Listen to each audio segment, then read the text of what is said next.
Breathtaking Angelina Jolie's daughter is in Diddy's sight, Shiloh reveals. Being hunted by Diddy. This isn't a Hollywood ghost story. No haunted sets, no cursed scripts. What happened to me was something far darker and real. It's about power silence and what lives behind the carefully polished doors of the elite. I'm Shiloh Jolie. You might know the name, and yes, that Jolie. But this story isn't about my mother. It's about a night that changed everything for me. A night I can never unsee. It started during spring break last year. Just me and two friends from college, Simone and Jada. We were overworked, burned out from finals and internships. So when Simone's cousin offered us her Koreatown apartment in LA, we didn't hesitate. Sun palm trees, beaches, freedom. We weren't influencers. We weren't rich. We were just three East Coast girls chasing a few days of the West Coast dream. And for a while we lived it. Venice rooftop parties, overpriced drinks. Jada called it a movie. But LA has this strange energy. Beautiful on the surface.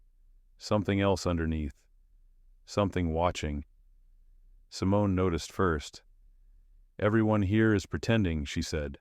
Smiles for the phone, then blank. She wasn't wrong. Even at parties, people laughed, too loud, danced like it was scripted. The second cameras were off, the masks dropped. Then came the invite. Our third night. We were in West Hollywood. Low lights, beautiful people. Jada struck up a conversation with a man in his 40s. Bald gold chain, black suit. Quiet, intense. 10 minutes later, she returned with a look that said, jackpot. We're going to Diddy's house, she whispered. Simone and I blinked. Deadass. He gave me the address. Midnight. No phones. Dress nice. Don't ask questions. It sounded made up, a TikTok story. But Jada was serious, and the address Beverly Hills. Real. Gated. Private. So we went. We changed. Called an Uber.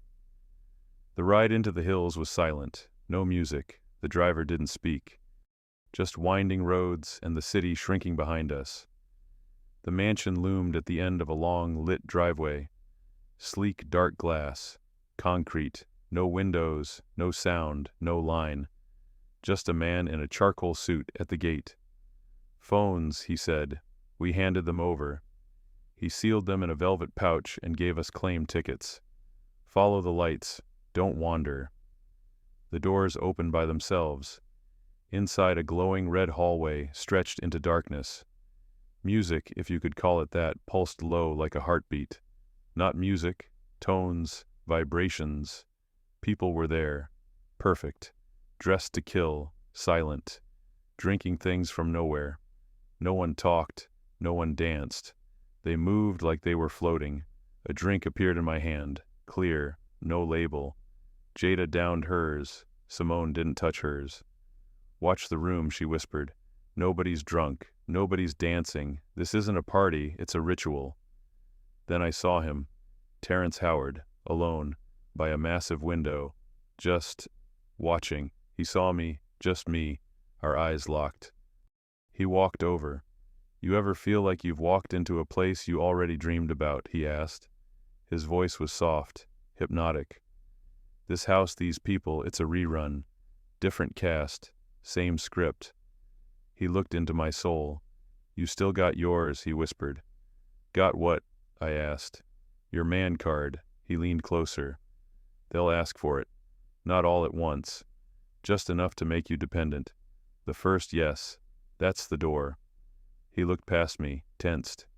He's watching now. I turned. Diddy, talking, laughing. But his eyes were locked on me. He's already chosen, Terrence muttered. You think it's just a drink, but it's not. It's the door. I turned back. Terrence was gone, like he'd never been there. Then Diddy approached. What's good, young queen? He smiled, hand heavy on my shoulder. You from out of town, I nodded. Tried to smile. You got good energy, he said. Ever think of staying? You could go far. I shrugged. Maybe. Dreams come true here. For those who know how to play. His voice lowered, fatherly. Come, Let me show you something. Simone stepped in. We're good. We were just leaving. I'm not talking to you, he snapped, still smiling. Come with me, just 5 minutes. Every cell in my body screamed no, but I followed him down the hallway. Diddy's smile faded just a little when I said no, but it wasn't the kind of disappointment that yelled or threatened. It was quieter, colder, like he knew something I didn't like. He'd seen countless others take my path and vanish beneath the weight of it. You sure? He asked again. This door don't open twice, I nodded. I'm sure. He stepped aside, motioned toward the exit, but the hallway had changed. It wasn't the one we came in from. The layout of the house, if it could be called that, had morphed behind me. The walls felt closer, the air heavier. You're not lost, he said, as if reading my thoughts. You're exactly where you're meant to be.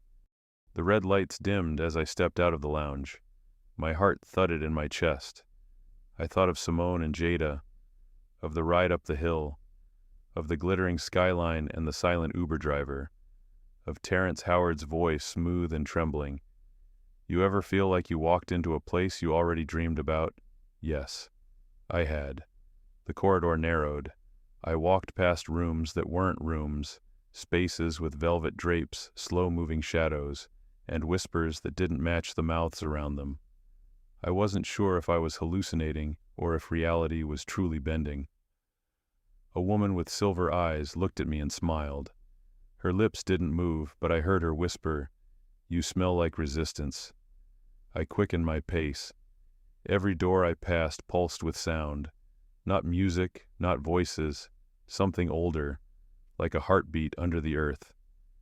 I turned a corner and saw a mirror wall, but the reflection looking back wasn't mine. It was me, yes, but different. Colder, makeup too perfect, eyes too hollow, dressed like someone who'd forgotten who she was. I stepped back. Still think you're real? A voice asked behind me. Terrence. He stood leaning against the wall, like he'd been waiting for me. He looked more tired than before, as if the house itself had aged him. You made it out, I said. I left, but I didn't escape. What is this place? It's not a place, he said softly. It's a process. They don't break you all at once.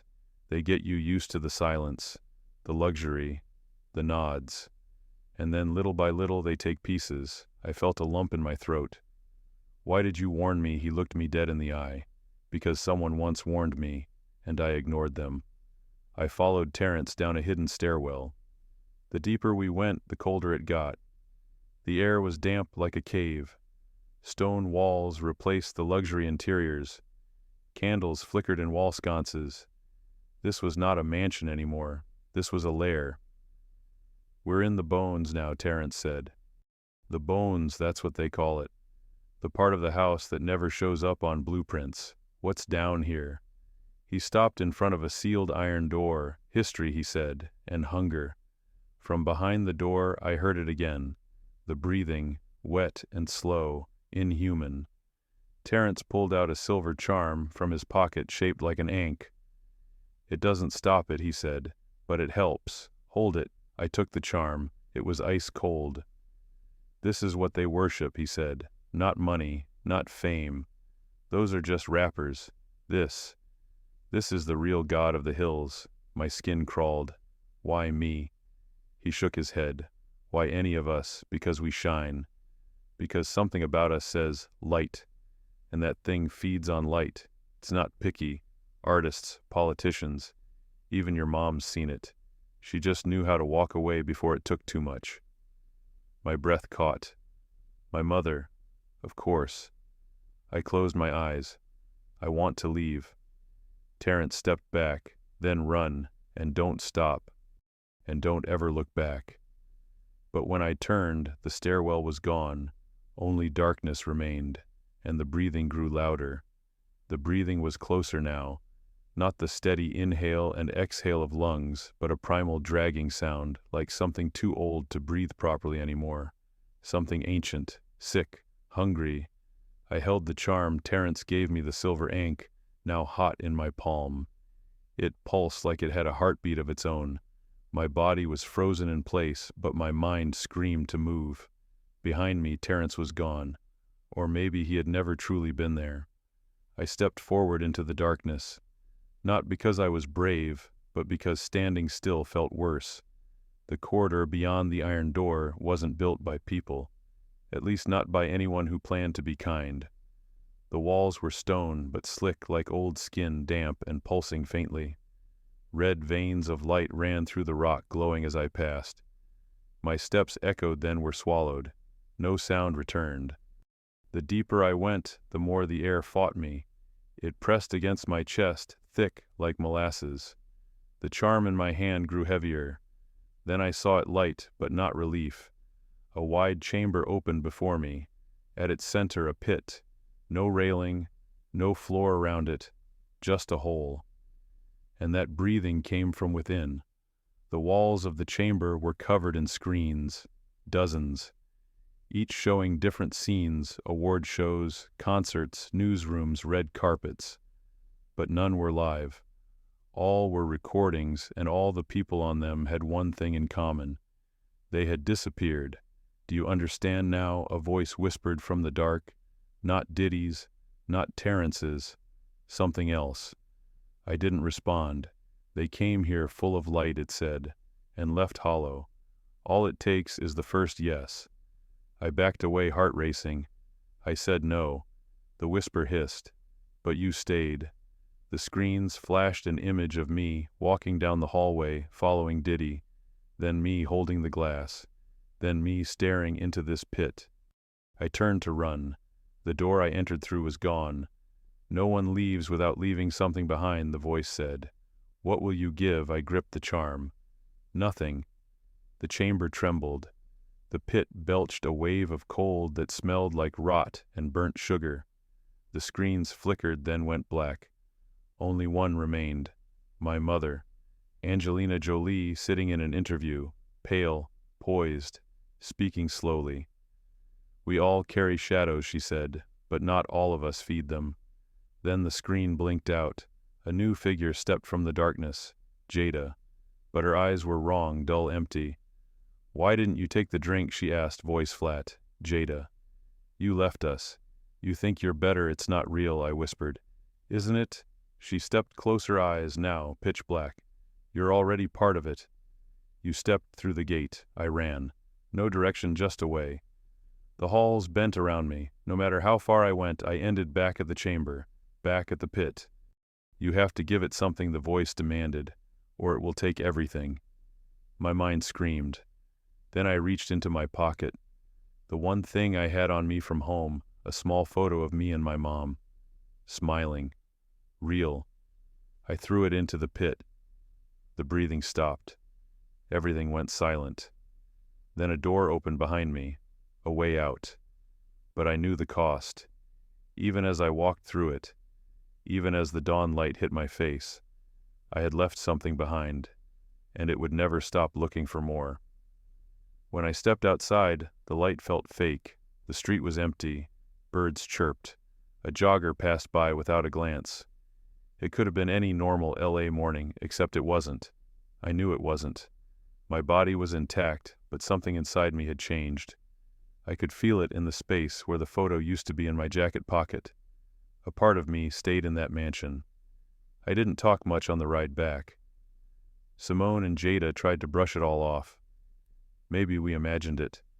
Maybe it was just a weird dream fueled by too little sleep and too many expectations. But I saw the way Simone watched me. She knew. Back at the apartment, we packed in silence. I caught a glimpse of myself in the mirror, same face, but my eyes looked older, heavier, like they'd seen too much. The flight back to New York was quiet. My phone buzzed constantly once I turned it on again. Texts, missed calls, a message from a blocked number. You did well. That night I couldn't sleep. I kept seeing that hallway, hearing the breathing, the voice. I knew it wasn't over.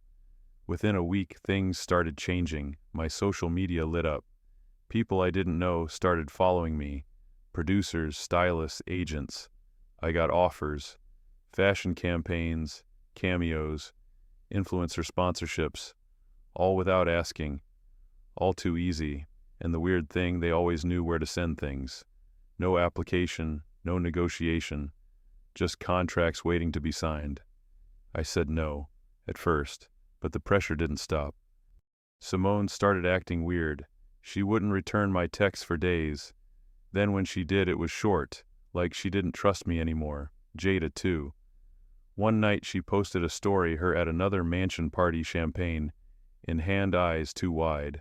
I messaged her, "You okay?" She replied with a smiley face, and nothing else. That's when the dreams started. Same setting every time, the pit, the breathing, and someone whispering behind me. You only escaped because it let you. It was watching. Always. I started wearing the charm Terrence gave me again.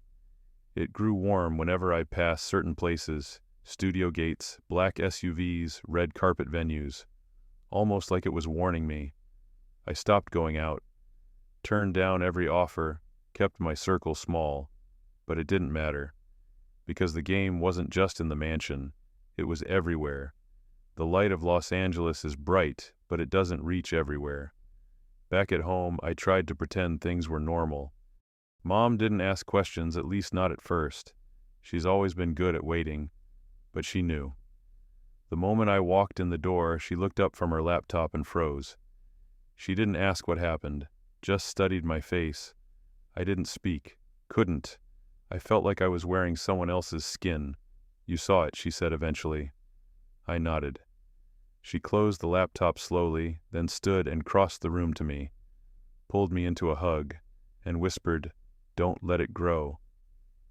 It took me weeks to understand what she meant. The nights were the worst. I'd hear things, low, rhythmic sounds under the floorboards. I'd see flickers in mirrors, not reflections, not exactly, more like echoes, shadow versions of me standing where I had been seconds earlier. Sometimes I'd wake up to find the ink charm warm in my hand, even though I left it across the room. One night I found the photo I threw into the pit lying on my nightstand, burned around the edges. Another night I found Simone waiting outside my apartment.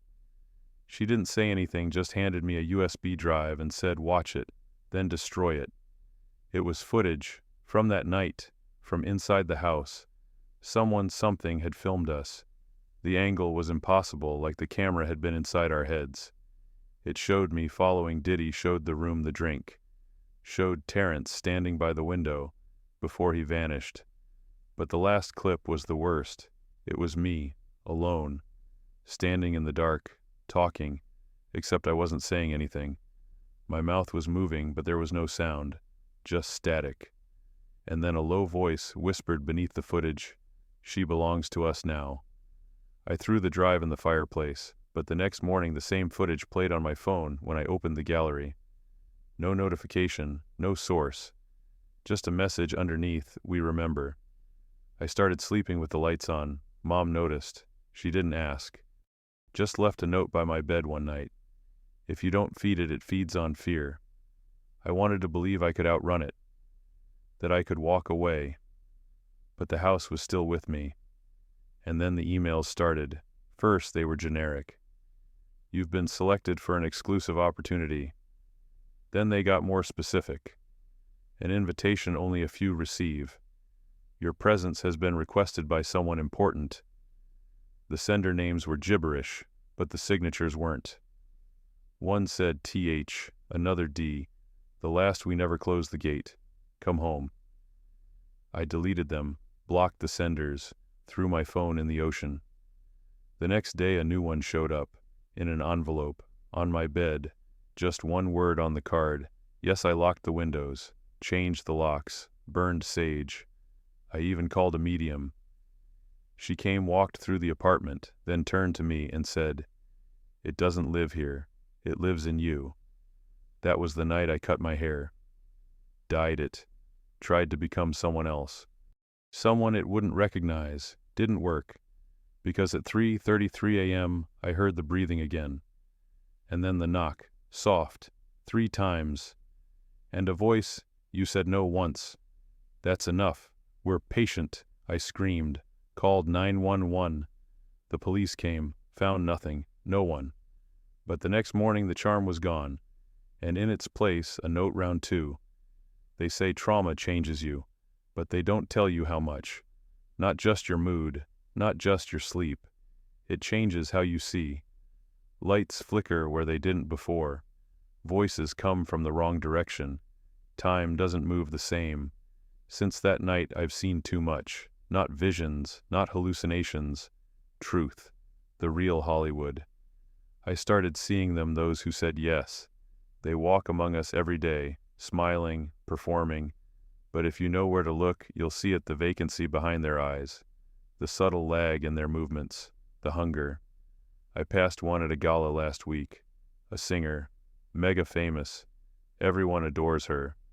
But her eyes were glass. She looked at me like she was looking through me, and whispered, "We heard you say no." The next day I was uninvited from the charity event. A week later a magazine called me troubled. But the scariest part, I didn't care. Because once you see the machinery, the fake smiles, the trades behind closed doors, the red carpets don't look so red anymore. They look like warning signs. Everywhere I go now, there are reminders. People who approach me with a nod. A waiter who slid me a napkin that said, "You're not alone." A driver who whispered, "Some debts don't collect." And sometimes, just sometimes, I think I hear Terrence again, in my dreams, telling me, "You didn't escape. You just made them curious." So I keep moving, keep writing, keep warning, because maybe that's my role now. Not to fight the hunger, but to make sure someone else doesn't feed it by mistake. My name is Shiloh Jolie, and I said no. But the question never goes away. It's always waiting. Yes. The letter came in gold foil, no return address, no postage, just my name, Shiloh, in ink that shimmered between black and red depending on the light. I almost didn't open it, but I did. Inside a single sentence. "We heard your writing." No threat, no invitation, just awareness. And with it came a chill. Not outside, within, like the presence had shifted, not pressing down on me anymore, but pulling me forward. They weren't trying to scare me anymore. They were interested, and interest is worse. It started slowly.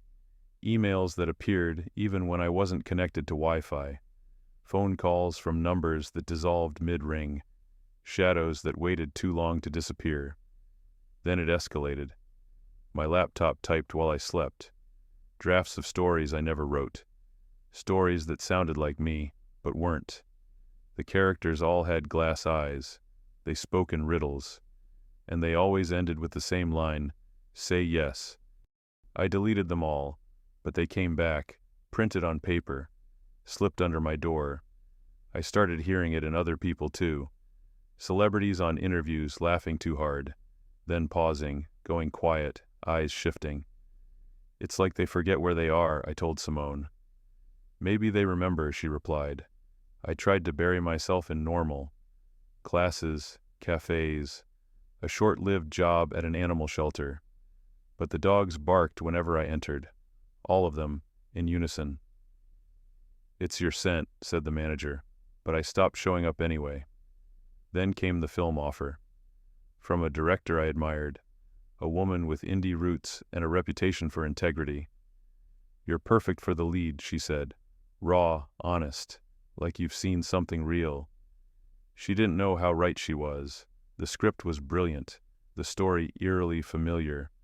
A girl goes to a party, sees too much, says no, is never the same again. I called the director. "Where did this come from?" A pause. It came to me. No name on the package. Just the words, "Use her." I declined. 2 days later, the studio replaced her, and I saw the new teaser online. Same story. Same script.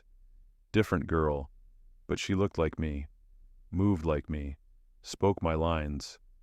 I watched it twice. The second time I noticed something in her eyes. Recognition, like she knew me, like she had watched me. And then right before the trailer ended, she looked into the camera and smiled.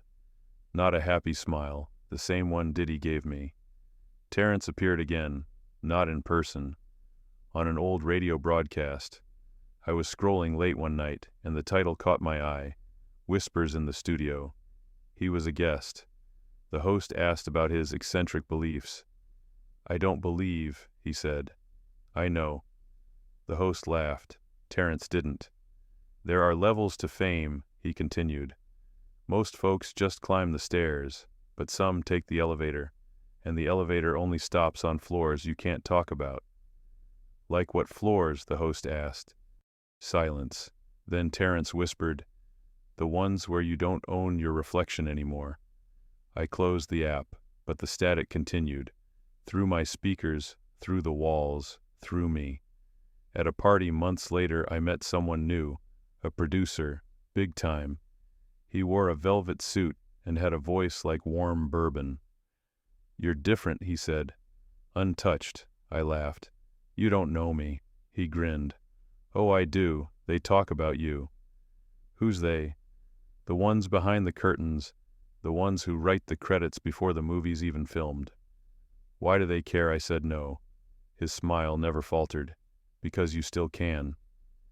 That night I dreamed of the house again, but it was reversed.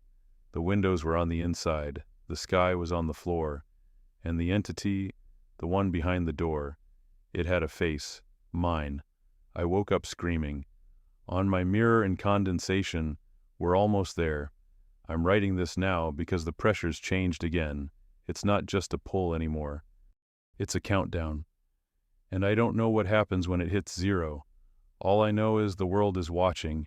They're waiting for my answer. And every time I say no, they get closer. The rain in New York is different. It doesn't fall, it settles.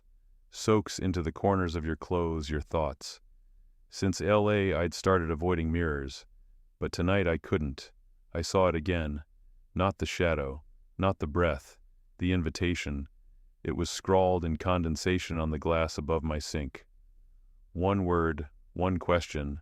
Yes, I hadn't touched the faucet, hadn't showered yet. I was alone.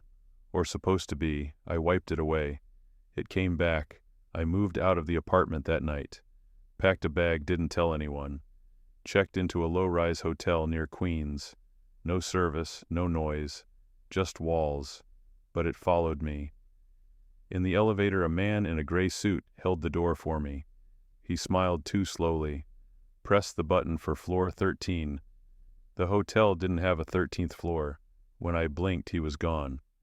That night, I had the dream again, but this time it wasn't Terrence. It was Jada. Her eyes were wide, glassy. Her voice was monotone. "You said no, we didn't." Behind her, the house, whole, breathing. I woke up with her name written in lipstick on the bathroom mirror. A week later, I went to see a producer, someone Mom trusted, someone who promised to help me process what happened. He poured tea, lit incense, then asked me what I remembered. I told him pieces. He nodded. They visited me, too. In the 90s, I froze. They offered me something I didn't understand. I said no. They took my family instead, not in body, in memory. They don't remember me, my kids. They walked past me in the street. He slid a folder across the table. Inside were photographs of me from LA, some from inside the house, all dated weeks before I arrived. "They knew you'd come," he said. "Why me?" I asked. He shrugged. "Because you still have her light. It got worse." Simone disappeared. Her number stopped working, her Instagram wiped. Our pictures together gone. I went to her dorm. It was empty. The RA said she transferred. No forwarding info, no records. On her desk was a note, "Shiloh, they found me.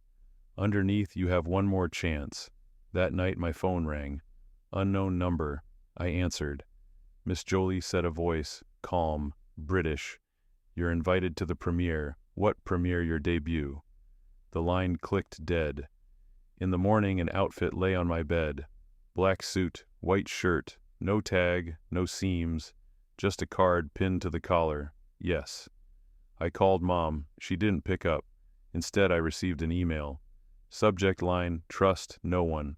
Body, a time, and address. I went. It was a bookstore. The owner was old blind, humming to himself. When I gave my name, he handed me a box. Inside, a single Polaroid. Me, at the house, smiling. The caption before the choice. Under it, another photo. Me, but hollow. Smiling but wrong, the caption after. He said nothing. Just handed me a page, torn from a journal, written in Terrence Howard's hand. Not all who escape are free. Some just buy time, I knew then. The house never ends. It shifts, adapts, waits, and I was running out of time. The lights flicker more now. Reflections linger too long. Every quiet moment has weight. I hear them in crowds. I see them in ads, their symbols, their signs. The industry isn't a business, it's a ritual, and fame is just the hook. It's never about art, it's always about entry. And now they want me to knock again, because no is never the end. It's just the start of the chase. So I'm leaving, burning this. And if you find this recording, this note, this anything, remember, if the door opens on its own, don't walk through.